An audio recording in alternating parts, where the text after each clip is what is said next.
What up to my thugs, nerds, freaks, and geeks? The Peripheral Episode 5 recap, review, breakdown, Easter eggs. I'ma give it to you all. I'm gonna first recap all the important parts of this episode, and then I'm going to give you all of my theories at the end, so make sure you watch the full video before you turn this off. Let's do this. The 5th episode begins in the futuristic London timeline 1 year before. When the show opens, we see Alita meet up with her old girlfriend, Grace. This is the same lady that we seen being killed by the swarms of bees. The couples argue about their hatred for one another, hinting at or some type of bad history that they used to have together. Grace has moved on now. She is married, she has kids, but there is still some type of flame between the two of them, and Grace eventually takes Alita up on her offer to go have a drink. This drink leads to Grace showing Alita around the more secretive levels of the Research Institute, and she gives a demonstration of their finest tool. Now, remember that the spiky pyramid that Burton's Avatar looked into, now it appears to be that the Research Institute somehow is experimenting with human emotion, which gets Alita very upset and concerned about this situation. Now quickly we jump back in 2032. We are introduced to the episode's new person, an assassin named Bob. I really like Bob. I got a lot to say about Bob, so make sure that you stay tuned to the end of this video. This trained killer is sent a package containing one of those futuristic phones and one of those sonic guns. Daniel calls him up and offers him $10 million to kill off the Fisher siblings. Bob sees the intense power of the gun and is shaken by this implications, but he cannot flee this situation. Daniel blackmails Bob with the talk of his daughter as collateral. Bob has been hired for his notorious skills, but cannot refuse the offer when his daughter's life hangs in the balance. Daniel informs Bob that Flynn will be having a procedure at the local hospital. He has sent her coordinates and their route. So Bob uses their route home as some type of ambush. He sets up his truck, he acts like it's broken down, and he wants them to come over, offer some help. This is some small town thing that people like to help each other, and when they do, he will gun them all down. Now while he's waiting for this, we see him contact his daughter, and he talks to his daughter in code, basically telling her goodbye, but does not let anyone else who could be listening know that she's talking to him. While he's waiting, Billy Ann drives up. She gets out, doing all that country nice stuff. Let me take a look at your car. He gives her a great excuse. She gets back in her truck, and then she's like, just let me see it. She is so stubborn. This chick, this will not take no for an answer. As she heads over to check out Bob's broken down car, Burton then pulls up in his vehicle with Flynn. Let me back up real quick. This is after they've done the spinal tap on Flynn. It appears that there is some type of bacteria inside of her, and they're trying to figure this out. All right, back to the bridge. Now this plan would have worked 100%, but he could not predict Billy Ann. Not only could he not predict Billy Ann, he couldn't predict the persistenceness of Billy Ann, that she would stay there. Now he's got 3 people to deal with. So he grabs up his sonic gun, he starts heading towards the Jeep, and this is when Flynn recognizes it, and she's like, yo, shoot this dude, shoot him. Before she could shoot him, he gets off a shot, and then she ducks, and that's when one of the best shootouts I've seen on TV in recent day takes place.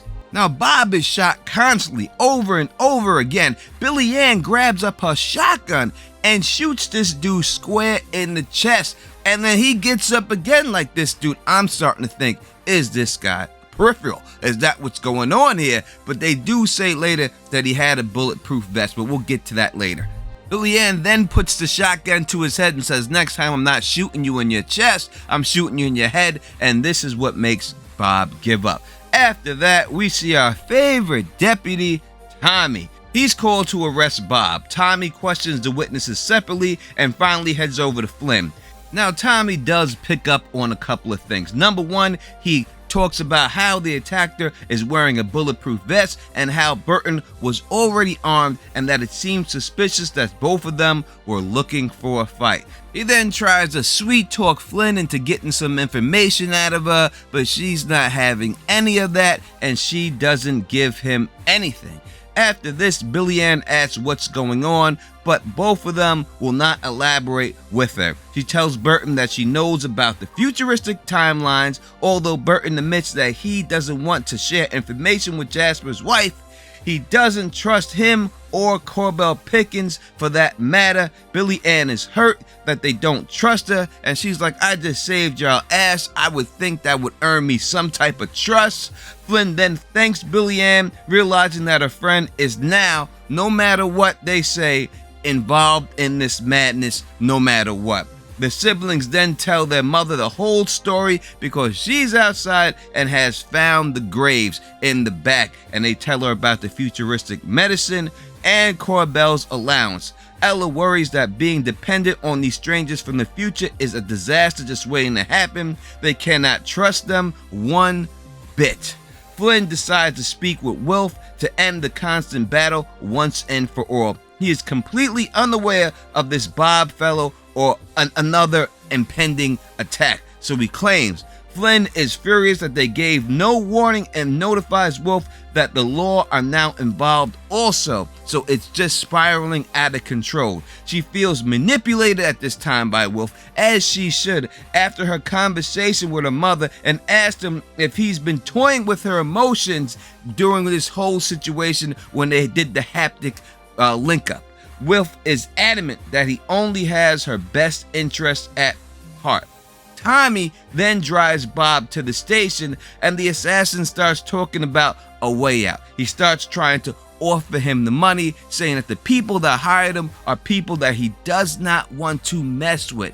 And just when he does that, we see a sonic blast come. It flips the whole police car over, and then out of the camouflage, we see a car, just like the one that was there that attacked Flynn and her brother at their house. We see it focus on a pair of boots that walks by, and this person drags Bob out of the car, puts them in their car, and drives away. Now that I think about it, maybe Tommy actually ran into that car and it didn't hit him with the sonic gun, but to me, it did look like the sonic gun. Let me know in the comment section what you think. Now, back in the future, Wilf tries to convince Flynn not to speak to Charisse.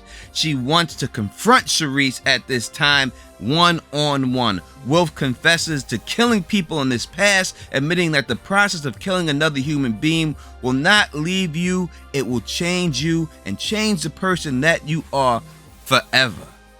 Flynn ignores Wilf's warning and heads to the Research Institute to speak to Charisse in person.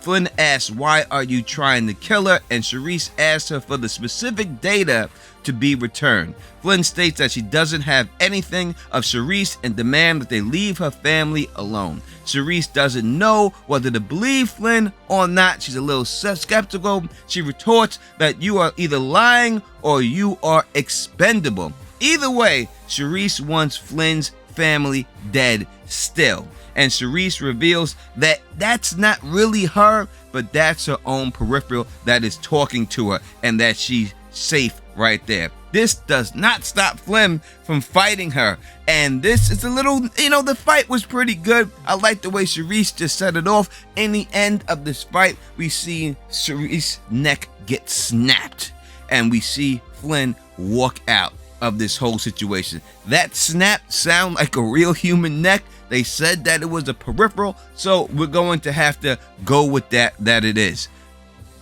That's how it ends. Now let me get to some of my theories. Right off the bat, was that truly Charisse or not? I can't see them killing Charisse, so I have to say that that was definitely a peripheral of Charisse. Now we have to ask ourselves, who else is a peripheral? There has to be more than just her. If she's doing it, then we know a bunch of people are doing it. Is Lev a peripheral? Is his wife a peripheral? Is Wilf one?